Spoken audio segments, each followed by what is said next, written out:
Hello everyone, welcome to MR's point, তোমাদের this one stop destination. আর আজকে thermodynamic সিরিজটা ফাইনালি কমপ্লিট হচ্ছে, তার কারণ এইখানে সিরিজের লাস্ট ভিডিওটা সেটা হচ্ছে এনট্রপি নিয়ে। এনট্রপিটা তোমাদের যখন কেমিস্ট্রি পড়বে সেখানে দেখবে এনট্রপি নিয়ে অনেক কিছু বলা রয়েছে, কিন্তু ফিজিক্সের পার্সপেক্টিভ থেকে এনট্রপির উপর খুব একটা জিনিসপত্র কিন্তু বলা নেই। তাই এই ভিডিওটা খুব ছোট হবে, খুব তাড়াতাড়ি আমরা এনট্রপির টপিকটা বুঝে নেবো এবং এই টপিকটাকে কমপ্লিট করে ফেলবো। তারপরে কি টপিক হবে না হবে তোমরা আমার কমেন্টে জানিও তোমাদের কোন টপিকটা লাগবে, তাহলে সেই টপিকের আমরা ভিডিও নিয়ে চলে আসবো। ক্লাস 11 এর কমপ্লিট সিরিজটাকে নিয়ে আমরা খুব তাড়াতাড়ি নিয়ে আসতে চলেছি। তাহলে চ্যানেলটাকে ততক্ষণ প্লিজ সাবস্ক্রাইব করে নাও। আর যদি অফলাইনে আমার কাছে পড়তে চাও তার জন্য যা যা ডিটেলস সবকিছু নিচে দেওয়া রয়েছে। আর তোমাদের যদি এইটা নিয়ে যদি কোনো রকমের কোনো কমেন্টস থাকে, যদি কোনো কিছু বলার থাকে, রিচ আউট করার থাকে, তাহলে কমেন্ট সেকশন তো তোমাদের জন্য খোলাই রয়েছে। তাহলে তোমরা সবসময় আমাকে কমেন্ট করে আমাকে জানাতে পারো যে তোমাদের কেমন কি লাগছে বা তোমরা কি চাও এরপর থেকে। ওকে, এটা যখন বলা হয়ে গেল তাহলে চট করে ভিডিওটা তাহলে স্টার্ট করি। Entropy, what is entropy? Entropy definition হচ্ছে it is an measure of how disordered or random a system is। মানে এটা হচ্ছে ডিগ্রি অফ র্যান্ডমনেস, একটা সিস্টেম কতটা র্যান্ডম, কতটা বিশৃঙ্খল বা কিভাবে বিশৃঙ্খলার দিকে যাচ্ছে সেটাকে বলা হচ্ছে এনট্রপি। মানে ধরো কোনো সিস্টেম সেটার প্রাথমিক যে অবস্থা তার থেকে সিস্টেমটা ধরো আরো বেশি কি হয়ে গেল, বিশৃঙ্খল হয়ে গেল, তখন আমরা ধরে নেবো যে তার মধ্যে এনট্রপি বাড়ছে। ঠিক, এনট্রপি কখনো জেনারেলি কখনো কমে না, আইদার এনট্রপি সেম থাকে অথবা এনট্রপি বাড়ে। ঠিক, ওকে। এবারে এটা সম্বন্ধে কয়েকটা কথা জেনে নিই। সেটা হচ্ছে it determines the direction of thermodynamic process. ঠিক আছে, একটা থার্মোডাইনামিক প্রসেস কোন দিকে যাবে, ঠিক আছে, সেটা ডিরেকশনটা ডিপেন্ড করে কার উপরে? তার ডিরেকশন ডিপেন্ড করে হচ্ছে তার এনট্রপির উপরে। ঠিক আছে, এনট্রপি যেদিকে গেলে বাড়বে থার্মোডাইনামিক প্রসেসটা সেই পাথটা ফলো করবে। আর কি, ফর রিভার্সিবল প্রসেস, রিভার্সিবল প্রসেসের জন্য কি এনট্রপি সবসময় কনস্ট্যান্ট থাকে। দেখো আমরা সবসময় জানি যে রিভার্সিবল প্রসেস নেচারে কিছু হয় না। ঠিক, সমস্ত প্রসেস কি হয়, সমস্ত ইরিভার্সিবল প্রসেসই হয়, বাট এটা একটা স্ট্যান্ডার্ড। ঠিক আছে, এটা একটা আইডিয়ালিস্টিক চিন্তা, তাই জন্য আমরা রিভার্সিবল প্রসেসকে পড়ি। সেইখানে কি দেখো, সেইখানে দেখো বলছে এনট্রপি সবসময় কনস্ট্যান্ট। আর যদি ইরিভার্সিবল প্রসেস হয়, ঠিক, ইরিভার্সিবল প্রসেস মানে যে স্টেপটাকে আমি আগের স্টেপে ফিরিয়ে নিয়ে আসতে পারবো না, সেই স্টেপ, সেই স্টেপটাকে কি হবে, সেই স্টেপে কি হবে দেখো, এনট্রপি সবসময় বাড়ছে, এনট্রপি কিপস ইনক্রিজিং। তাহলে আমাদের চারিদিকে যে যত রকমের সিস্টেম রয়েছে, যত রকমের থার্মোডাইনামিক সিস্টেমস রয়েছে, সেগুলো সবকটাই মোটামুটি তার মধ্যে যতগুলো প্রসেস চলে সবকটাই কিন্তু ইররিভার্সিবল প্রসেস। ঠিক, আর ইররিভার্সিবল প্রসেসের জন্য কি হচ্ছে, সবসময় এনট্রপি বাড়ছে। তাহলে এই গোটা মহাবিশ্বে, এই যদি ইউনিভার্সে সবসময় কিন্তু এনট্রপি কিন্তু ধীরে ধীরে ধীরে ধীরে বেড়েই যাচ্ছে। সবসময় র্যান্ডমনেস, সবসময় বিশৃঙ্খলাটা কিন্তু বাড়ছে। এই জিনিসটাকে তোমাকে খেয়াল রাখতে হবে যে মহাবিশ্বে এনট্রপি সবসময় ইনক্রিজিং। ঠিক, এটা একটা ছোট কোয়েশ্চেন আসে, ছোট কোয়েশ্চেনের মধ্যে সব থেকে বেশি কোয়েশ্চেন যেটা সেটা হচ্ছে এনট্রপি ডেফিনিশন, সেটা তো বলেই দিলাম। আর এইটা এক্সপ্লেন করতে দেয় যে কিভাবে বুঝবো যে এনট্রপি সবসময় মহাবিশ্বে কালেকটিভলি বাড়তে থাকছে। তো সেটার এক্সাম্পল, সেটার এক্সপ্লেনেশন হচ্ছে এটা, রাইট? ওকে, এবারে চলে আসি ফর্মুলাতে। ফর্মুলা হচ্ছে DS equal to T Q divide by T, যেখানে ডিএসটা কি, চেঞ্জ ইন এনট্রপি, আর ডিকিউটা কি, হিট, সেটা গিভেন হতে পারে, রিসিভড হতে পারে।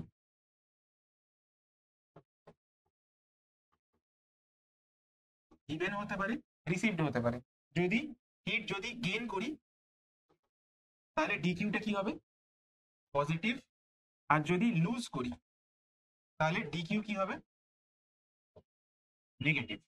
ওকে, আর টি কি, টি হচ্ছে আমার অ্যাবসলিউট টেম্পারেচার।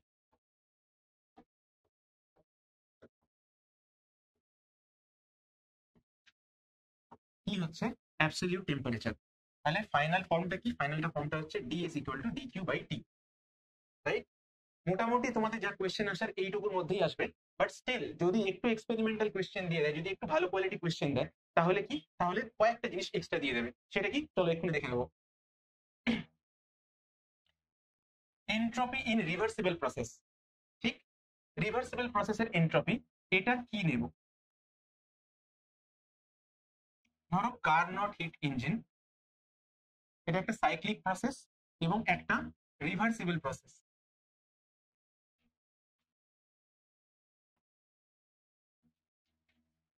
প্রথমেরটা কি, আইসোথার্মাল, তারপরেরটা অ্যাডিয়াবেটিক, তারপরটা আবার আইসোথার্মাল, তারপরেরটা আবার অ্যাডিয়াবেটিক হয়, রাইট? তাহলে এ থেকে যখন আমি বিতে যাচ্ছি, এই প্রসেসটা, এই প্রসেসটা কি, এটা হচ্ছে একটা আইসোথার্মাল প্রসেস, রাইট? আচ্ছা, এখানে কি হচ্ছে, এখানে আমি হিট গেইন করছি, হিট গেইন করে এক্সপ্যান্ড করছি। তাহলে এখানে আমি লিখতে পারি টিএস ইকুয়াল টু, ধরো মনে করো কতটা হিট গেইন করেছি, ধরো মনে করো যে কিউ অ্যামাউন্টের প্লাস কিউ অ্যামাউন্টটা হিট আমি গেইন করেছি। টেম্পারেচার কত, ধরো মনে করো যে এইটা পুরো প্রসেসটা আইসোথার্মাল প্রসেস, এখানে টেম্পারেচার ছিল T1, তাহলে কি লিখবো, লিখবো ডিভাইড বাই T1। আচ্ছা, তারপরেরটা কি, তারপরেরটাতে হচ্ছে এখান থেকে আবার কি চলে যাবো অ্যাডিয়াবেটিকে, বি থেকে সি।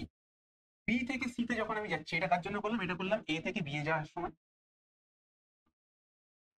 বি থেকে যখন আমি সি তে যাচ্ছি, সেটা কি, এটা হচ্ছে অ্যাডিয়াবেটিক।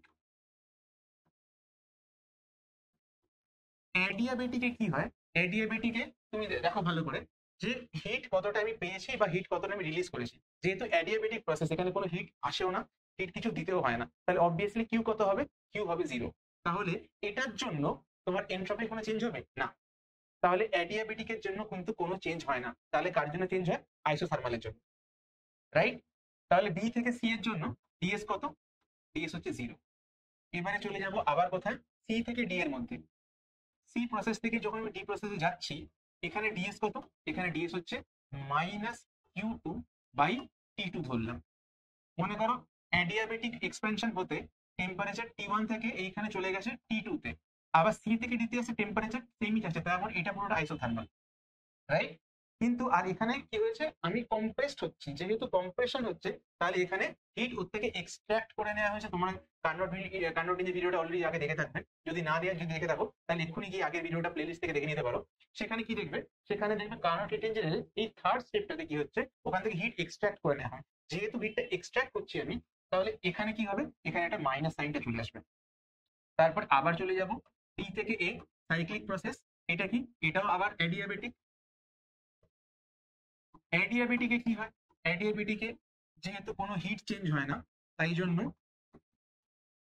কোনো চেঞ্জ ইন এনট্রপি হবে না।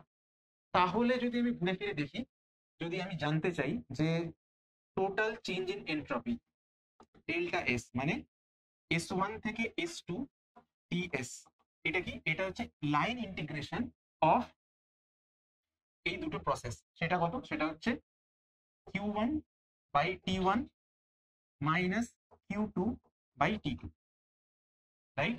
এবারে তোমার অলরেডি দেখেছো যে Q2/Q1 ইকুয়াল টু কি হয়, T2/T1 হয়, রাইট। তাহলে Q1/T1 ইকুয়াল টু কি লিখতে পারি, Q1/T1 ইকুয়াল টু Q2/T2 আমরা এখান থেকে দেখতে পেয়ে যাব। তাহলে এই দুটো যদি ইকুয়াল হয়, তুমি এখানে ভ্যালুটা যদি বসিয়ে দাও, তাহলে কি পাবে তুমি, 0 পাবে। ইন্টিগ্রেশন অফ 0 কি হয়, constant.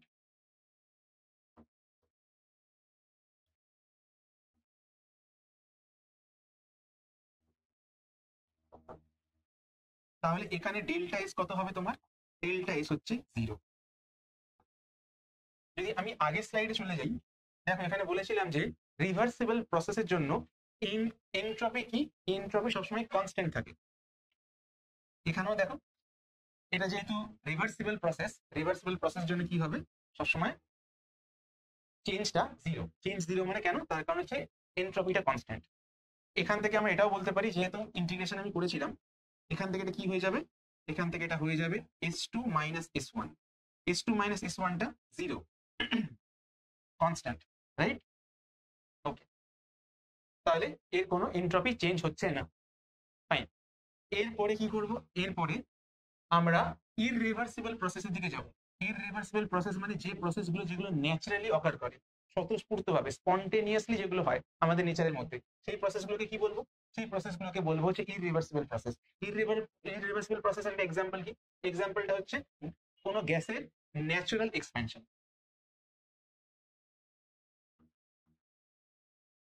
Natural expansion, natural expansion মানে কি, কোনো গ্যাস নিজে থেকে, বাইরে থেকে লেটস সে হিট পেলো, ঠিক আছে, হিট পাওয়ার জন্য কি হচ্ছে, নিজে থেকে এক্সপ্যান্ড হচ্ছে, ফাইন। তো এই যে এক্সপ্যানশনটা হয়, এটা সবসময় হয় কনস্ট্যান্ট টেম্পারেচারে।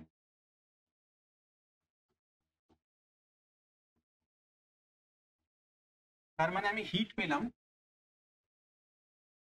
টেম্পারেচার চেঞ্জ হলো না, ডিরেক্টলি আমি ওয়ার্ক ডান করলাম। এই এক্সপ্রেশনটা চেনা চেনা লাগছে, এটা কোথায় দেখেছো, এটা আইসোথার্মাল প্রসেস দেখেছিলে।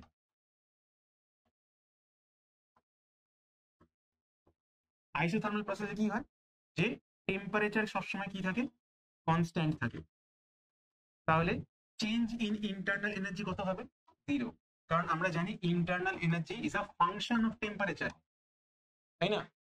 ইন্টারনাল এনার্জি কার উপর ডিপেন্ড করে, টেম্পারেচার উপর ডিপেন্ড করে। যেহেতু টেম্পারেচার চেঞ্জ হচ্ছে না, তাহলে ইন্টারনাল এনার্জি চেঞ্জ হচ্ছে না, তাহলে ডিকিউ ইকুয়াল টু ডিরেক্টলি লিখতে পারি ডিডব্লিউ, রাইট? আর ওয়ার্ক ডানটা মানে কি হবে, ওয়ার্ক ডানটা মানে হবে পিডিভি। ওকে, তাহলে এবারে যদি আমি S1 থেকে S2 ds মানে যদি আমি ইন্টিগ্রেশন করি, কার ইন্টিগ্রেশন করে আমি চেঞ্জ ইন এন্ট্রপি বার করতে চাইছি, সেখানে কি লিখবো, সেখানে লিখতে পারি হয় dq বাই t। ওকে, এটাই তো ছিল মেন ফর্মুলা, আমরা ইন্টিগ্রেশন করছি, ফাইন।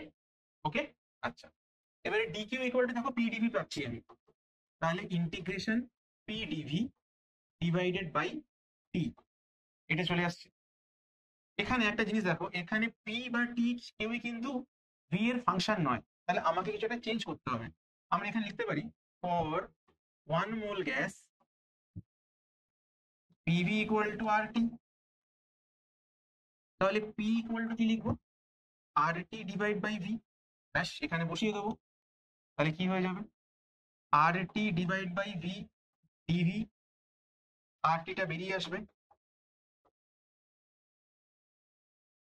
ধরো এখান থেকে এক্সপ্যানশন হয়েছে, v1 থেকে v2 তে গেছে, ধরে নিচ্ছি, তাহলে এটা কি হয়ে যাবে, dv by v from v1 to v2, তাহলে এটা rt হয়ে গেল, আর dv বাই vt কি হয়ে যাবে, ন্যাচারাল লগ v,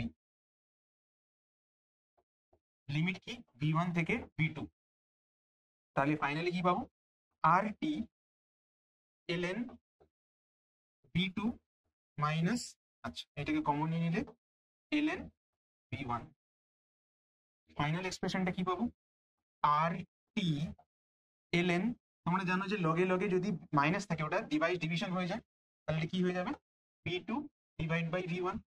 তাহলে আমি কি পেয়ে গেলাম, আমি ফাইনাল চেঞ্জ ইন এন্ট্রপি পেয়ে গেলাম। দেখো এই যে এক্সপ্রেশনটা rt ln v2 by v1, দেখো এক্সপেনশন তো হয়েছে, রাইট? এক্সপেনশন হলে কি হবে, যে v2 must be greater than v1, তাহলে v2 divide by v1 must be greater than 1, right? আর যদি কারো লগ নিই, যেটার ভ্যালু, যার ভ্যালুটা হচ্ছে 1 এর থেকে বড়, তার লগ নিলে কি পাবো, তার সঙ্গে দেখো আর টি এগুলো সব মাল্টিপ্লাই হচ্ছে, এগুলো কেউই কিন্তু 0 নয় বা 1 এর থেকে কিন্তু ছোট নয়, এগুলো সবই কিন্তু পজিটিভ নাম্বার, তার সাথে মাল্টিপ্লাই করলে এমন কিছু পাবো যেটা কিন্তু 0 নয়, 0 থেকে বড়। তাহলে এই পুরো জিনিসটা আমি বলতে পারি এটা কিন্তু 0 থেকে বড়, রাইট? আমরা বলতে পারি, তার কারণ v2 বাই v1 এটাও 0 থেকে বড়, টিও 0 থেকে বড়, কারণ অবভিয়াসলি অ্যাবসলিউট টেম্পারেচার তো তার বেশি হতে পারে না, এটা কখনোই নেগেটিভ হতে পারে না অ্যাবসলিউট টেম্পারেচার, আর এটাও পজিটিভ, এগুলো সবই পজিটিভ, তার মানে এই পুরো জিনিসটাই দেখো গ্রেটার দেন 0। তাহলে আমি বলতে পারি যে delta S is greater than 0, তার মানে চেঞ্জ ইন এন্ট্রপি সেটা 0 থেকে বড়, তার মানে কি, তার মানে এখন যে এন্ট্রপিটা হলো সেটা আগের থেকে বড়। S2 is greater than S1, মানে এক্সপেনশন হওয়ার আগে এন্ট্রপি ছিল S1, এখন এন্ট্রপি S2, ঠিক আছে? S2 মাইনাস S1 টা যেহেতু 0 থেকে বড়, তার মানে definitely S2 is greater than S1। এখান থেকে কি বুঝতে পারলাম, এই যে এক্সপ্রেশনটা আমি বানালাম, তার জন্য কোন একটা এক্সাম্পল অফ আমাদের ইররিভার্সিবল প্রসেস। তো এই ইররিভার্সিবল প্রসেসের যে কোনো একটা এক্সাম্পল নিলাম, সেখানে কি দেখলাম যে এর এন্ট্রপি কি এলো, এর এন্ট্রপি এলো কিন্তু গ্রেটার দেন 0, তার মানে ধীরে ধীরে ধীরে ধীরে এন্ট্রপিটা বাড়ছে, রাইট? এইটাই পুরোটা এন্ট্রপি টপিকে বলার ছিল। আর এন্ট্রপি থেকে আমি কিছু কোয়েশ্চেন আসে না, এন্ট্রপি থেকে শুরুতে বলেছিলাম যেরকম ডেফিনেশনটা আসে আর ওটাই আসে, বাট তবুও যদি একটু ভালো কোয়েশ্চেন আসে তাহলে রিভার্সিবল আর ইররিভার্সিবল প্রসেস এই দুটোর জন্য এই পুরো টপিকটা থাকে, ঠিক? আর ভিডিওটা লম্বা করবো না, থার্মোডাইনামিক্সের পুরো প্লেলিস্ট এখানে শেষ করছি। তোমাদের যদি ভিডিওটা ভালো থাকে তাহলে চ্যানেলটা প্লিজ সাবস্ক্রাইব করো, আর এরকম ভিডিও পাওয়ার জন্য বেল আইকনটা টিপে দিতে পারো, এবং তোমার যদি ভিডিওটা আরো ভালো লেগে থাকে তাহলে প্লিজ এটা আমাদের বন্ধুদের সাথে আরো শেয়ার করো। তাহলে দেখা হচ্ছে পরের ভিডিওতে। কিপ লাইকিং, কিপ এমিং, দেখা হচ্ছে পরের ভিডিওতে।